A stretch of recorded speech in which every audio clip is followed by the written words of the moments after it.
Assalamualaikum warahmatullahi wabarakatuh. Halo semuanya, terima kasih ya udah mampir di YouTube channel Impian Bu Ima. Yang impiannya ingin mewujudkan impian kamu. Jangan lupa like dan subscribe ya, agar Ibu semakin semangat untuk membuat konten-konten edukatif lainnya. Terima kasih.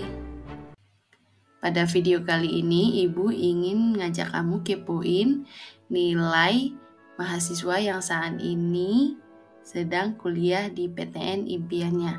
Kok bisa sih mereka lulus di SNBP? Nah, yuk kita kepoin nilainya. Ini adalah gambaran nilai mata pelajaran untuk alumni yang saat ini kuliah di Poltekkes Bandung, Prodi D4 Gizi dan Dietetika. Mudah-mudahan ini bisa memberikan gambaran ya untuk kamu yang ingin mengambil prodi yang sama. Perhatikan deh nilai mata pelajarannya, terutama mata pelajaran pendukung yaitu biologi dan kimia. Nah, bagi kamu pejuang SNBP tetap masih bisa ikut Poltekkes ya. Kenapa? Karena SNBP dan Poltekkes itu dua jalur masuk yang berbeda. Jika kedua-duanya diterima, nanti kamu tinggal memilih melanjutkan yang mana. Atau dua-duanya tidak diterima, kamu masih bisa ikut SNBP atau ujian tulis Poltekkes juga. Nah, untuk Poltekkes ini merupakan sekolah kedinasan, tapi tidak ikatan dinas dari Kementerian Kesehatan. Jadi setelah lulus itu tidak dijamin langsung PNS dan bekerja, tapi kamu bisa menggunakan ijazah tersebut untuk memilih bekerja di mana saja sesuai dengan ijazahnya nanti ya, dan peluang kerjanya juga. Oke, kita lanjut. Ini adalah alumni yang saat ini menjadi mahasiswa di IPB Prodi Teknologi Hasil Ternak. Nah, buat kamu yang pengen nih rasa-rasanya kuliah di IPB dengan prodi yang sama, kamu bisa lihat ya gambaran nilai per mata pelajaran untuk bisa lulus kira-kira berapa di prodi ini. Kemudian kamu lihat juga ya mata pelajaran pendukung, yaitu menjadi nilai yang paling dominan di sini. Mudah-mudahan ini menginspirasi ya, dan bisa membantu kamu membuat prediksi kira-kira kamu bisa nggak tembus di IPB dengan prodi teknologi hasil ternak. Oke, berikutnya ada juga alumni yang saat ini kuliah di D3 Kesehatan Gigi Poltekkes Jakarta 1. Kenapa si alumni memilih Poltekkes Jakarta 1? Mungkin dia melihat yang ada prodi yang sesuai dengan passionnya itu di Jakarta 1, karena ada Jakarta 2 dan Jakarta 3 juga ya Poltekkesnya. Oke, kita lihat mata pelajaran pendukung. Untuk mata pelajaran yang paling dominan yaitu pelajaran kimia ya, 91,40. Disusul mata-mata pelajaran lainnya seperti biologi yang juga mendukung untuk prodi D3 Kesehatan Gigi. Nah, lanjut kita main lagi nih ke IPB, Institut Pertanian Bogor University. Nah, untuk kamu yang mau kuliah di IPB dengan program studi nutrisi dan teknologi pakan, ini adalah gambaran nilai siswa atau alumni yang dulu bisa tembus ke IPB jalur SNBP. Nah, kalau kamu punya cita-cita ke IPB dengan prodi yang sama, silahkan membuat perbandingan nilai kamu dengan nilai alumni. Kira-kira powernya sama nggak? Gitu ya. Berikutnya kita mau main ke Karawang, yaitu ada Universitas Singapura Bangsa Karawang. Untuk alumni sebelumnya ada yang lulus di Unsika, yaitu prodi agribisnis. Nah, berikut adalah gambaran nilai mata pelajarannya. Nah, kamu bisa lihat ya mata pelajaran pendukung yang membuat siswa ini bisa tembus ke Unsika. Mudah-mudahan ini bisa menjadi gambaran ya yang mau ke Unsika. Nah, kalau yang ini Bes, ilmu olahraga UNJ, Universitas Negeri Jakarta. Salah satu alumni yang lulus pada tahun 2023 dan saat ini sedang kuliah di UNJ Prodi Ilmu Olahraga. Nah, kalian bisa lihat mata pelajaran pendukungnya untuk olahraga. Kemudian kalian bisa lihat juga nih mata pelajaran apa yang paling tinggi. Untuk rata-ratanya ada di sini ya, di paling bawah. Kemudian untuk informasi bahwa alumni yang ini yang lulus di olahraga UNJ merupakan salah satu atlet cabang olahraga pencaksilat yang sudah mengikuti beberapa pertandingan, sehingga faktor pendukungnya banyak ya, ada banyak sertifikat juga. Itu ya. Lanjut Bes, ini ada alumni yang saat ini sedang kuliah di Universitas Jenderal Sudirman, yaitu Prodi Fisika. Udah jelas banget ya kenapa dia memilih Prodi Fisika, karena nilai rata-rata yang paling dominan yaitu mata pelajaran fisika. Kita lanjut Bes, ini ada alumni yang saat ini kuliah di Teknik Industri Unsika, Universitas Singapura Bangsa Karawang. Nah ini ya kira-kira nilai rata-rata mata pelajaran yang mendukung dia lulus di Teknik Industri Unsika. Sebenarnya kalau kita lihat-lihat ini emang agak nekat ya, karena juga nilai fisika dan matematika, Masya Allah lihat nih. Tapi alhamdulillah keterima. Tarat! Prodi Aquakultur Untidar, Universitas Tidar. Nah, kalau kamu ingin menyusul nih untuk kuliah di Untidar dengan Prodi Aquakultur, nah kamu bisa lihat nih gambaran nilai rata-rata alumni yang tahun lalu itu lulus di Untidar. Kamu bisa lihat sendiri ya, itu tabel yang paling bawah itu ada nilai rata-ratanya yang paling tinggi, kamu bisa lihat sendiri. Ini alumni yang lulus di ITERA, Institut Teknologi Sumatera. Prodinya Rekayasa Kehutanan. Nah, kamu bisa lihat ya, nilai rata-rata dia untuk mata pelajaran, beberapa mata pelajaran di sini.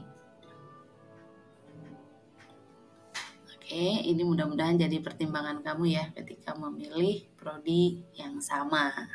Yang ini Bes, ini alumni yang saat ini kuliah di Unsika, Universitas Singapura Bangsa Karawang, prodinya Sistem Informasi. Ini nilai rata-ratanya, nilai rata-rata rapot 5 semester ya. Kamu bisa lihat sendiri bagaimana perjuangan dia akhirnya sampai lulus di Unsika, prodi Sistem Informasi. Nah, ini alumni yang lulus di IPB D4 Akuntansi. Jadi kakak kelas kita ini dia kalau di SMA itu jurusan IPS, kemudian mengambil IPB. Tahun-tahun sebelumnya IPB itu tidak bisa diklik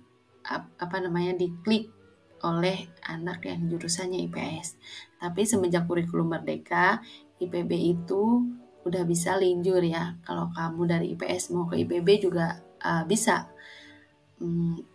Walaupun di IPB itu semuanya prodinya itu masuk dalam rumpun saintek, tapi semenjak kurikulum Merdeka itu sudah bisa menerima calon mahasiswa dari jurusan IPS, asal dengan catatan mata pelajaran pendukungnya itu bisa mendukung sehingga punya peluang lulusnya lebih besar.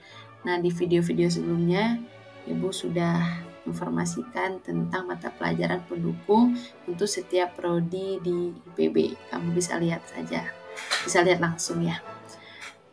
Nah, ini gambaran nilai alumni yang lulus di D4 Akuntansi IPB. Nah, buat kamu yang pengen kuliah di UPI, Universitas Pendidikan Indonesia, Prodi Seni Musik, ini bisa menjadi gambaran nilai rata-rata untuk mapel, untuk setiap mapel dari semester 1 sampai semester 5. Kalau yang ini alumni dia di SMA jurusannya IPS ya. Kemudian dia tidak lintas jurusan karena untuk seni musik itu jurusannya masuknya ke sosum. Kemudian untuk mengambil prodi ini juga harus membuat portofolio. Jadi harus punya kemampuan bermain alat musik. Oke? Halo Bes, ada nggak yang mau mengikuti jejak alumni yang satu ini? Kuliah di Universitas Pendidikan Bandung jurusan PGSD. Jadi nanti setelah lulus bisa menjadi guru SD. Nah, kira-kira ini ya gambaran mata pelajaran pendukung kalau kamu ingin kuliah di PGSD UPI. Nah, ini juga adalah alumni yang saat ini kuliah di hukum, bukan di hukum ya, artinya kuliah di prodi hukum di Universitas Negeri Semarang. Nah, kamu bisa lihat ya gambaran nilai kalau kamu ingin kuliah di hukum UNES. Ada yang mau menyusul ke UGM? Ini ada salah satu alumni yang saat ini kuliah di filsafat UGM. Nah, kakak kelas kamu ini juga mantan ketua OSIS, jadi otomatis banyak ya sertifikat yang dia upload pastinya. Nah, tapi untuk gambaran nilai mata pelajarannya kamu bisa lihat di sini ya. Untuk filsafat UGM. Ada yang mau menyusul? Oke, dan yang terakhir Bes, ini ada alumni yang saat ini kuliah di Prodi Bahasa dan Kebudayaan Jepang, Universitas Diponegoro. Nah, kamu bisa lihat dong, rata-rata nilai mapel untuk setiap mapel ya. Semester 1 sampai semester 5. Ini ada di bawah ini sebagai gambarannya ya. Disclaimer dulu deh ya. Untuk SNBP, yaitu Seleksi Nasional Berdasarkan Prestasi, itu bukan satu-satunya yang dinilai adalah mata pelajaran keseluruhan atau mata pelajaran pendukung. Ada faktor-faktor lain yang menyebabkan seseorang itu bisa tembus SNBP. Yang pertama yaitu indeks sekolah, peringkat paralel, bukan nilai rata-rata ya, karena yang dilihat adalah peringkat paralel, sertifikat pendukung, nilai pendukung, keketatan prodi dan PTN, daya tampung, dan faktor lainnya juga. Nah, indeks sekolah ini merupakan penilaian PTN terhadap sekolah tertentu. Ini dilihat dari alumni yang lulus ke PTN tersebut, bagaimana prestasinya ketika kuliah, IPK yang didapat, organisasi yang diikuti, dan sebagainya. Jadi, apakah sekolah benar-benar mengirimkan anak-anak yang berprestasi ke PTN atau ada unsur lainnya di sekolah? Makanya sekolah itu sangat hati-hati dalam memilih siswa eligible. Jangan sampai nanti dikirimkan orang yang salah sehingga mempengaruhi indeks sekolahnya di mata PTN tersebut. Berikutnya peringkat paralel. Karena nilai di setiap sekolah itu berbeda, maka yang paling dilihat banget itu adalah peringkat paralel. Bisa jadi nilai rata-rata di suatu sekolah misalnya kan nilai rata-ratanya 88, 89, 90 itu berada di peringkat paralel 1, 2, 3. Itu berbeda poinnya dengan nilai rata-rata yang sama tapi berada di peringkat paralel misalnya 9, 10, 11 gitu ya.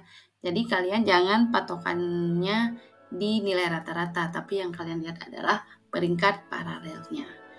Nah, ketika Ibu sosialisasi di suatu kampus top di Indonesia ya, mengatakan bahwa peringkat paralel itu sangat penting. Misalnya ada siswa peringkat paralel 1, 2, 3. Itu otomatis PTN tersebut mengartikan ini pasti anak-anak pintar di sekolah tersebut. Walaupun nilai rata-ratanya mungkin lebih kecil daripada peringkat paralel yang lain yang di sekolah yang lain gitu ya. Oke, buat kamu yang punya sertifikat apapun. Nah, diupload aja nanti di akun SNBP-nya ya. Tapi jika sertifikat kamu banyak, kamu harus melihat sertifikat tersebut dari berhubungan nggak dengan prodi yang kamu ambil. Kemudian untuk perlombaannya misalnya tingkatannya nanti kamu lihat. Walaupun sertifikat ini opsional ya, boleh ada atau enggak, tapi jika ada jangan lupa di-upload saja. Apapun sertifikatnya, di-upload saja. Atau Bu, saya punya piala nih gede di rumah nggak punya sertifikat.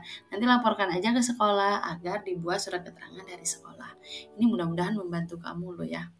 Mana tahu gara-gara sertifikat kamu bisa masuk ya, kebantu nilainya. Berikutnya nilai pendukung. Nah, ketika kamu membuat tabulasi nilai kamu ya dari semester 1 sampai semester 5, di situ kelihatan kan nilai apa yang paling dominan dari mata pelajaran.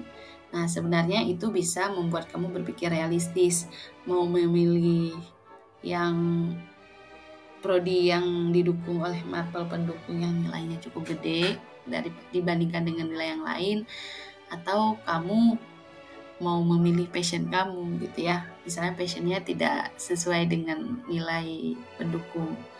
Nah, nilai pendukung ini berkontribusi sangat besar terhadap kelulusan ya. 0-50% diambil penilaian itu dari nilai mata pelajaran pendukung.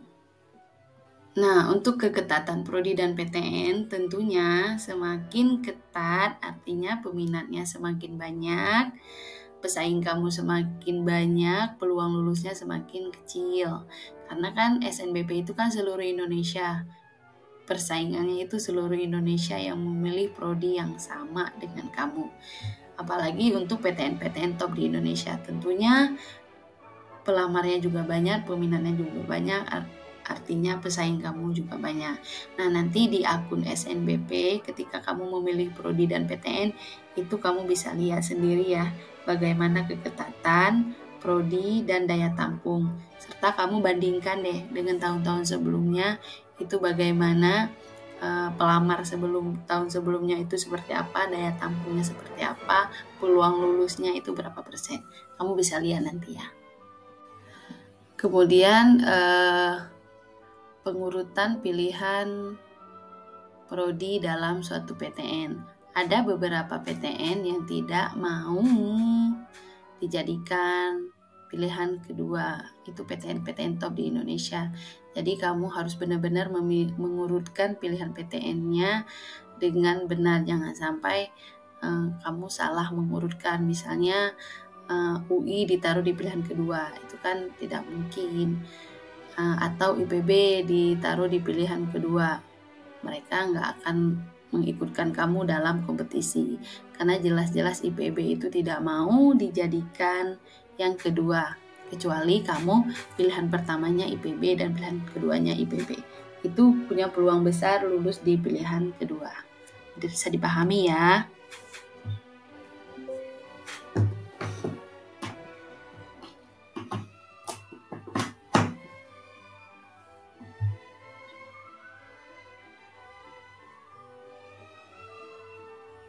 Semoga videonya bermanfaat. Terima kasih udah nonton ya.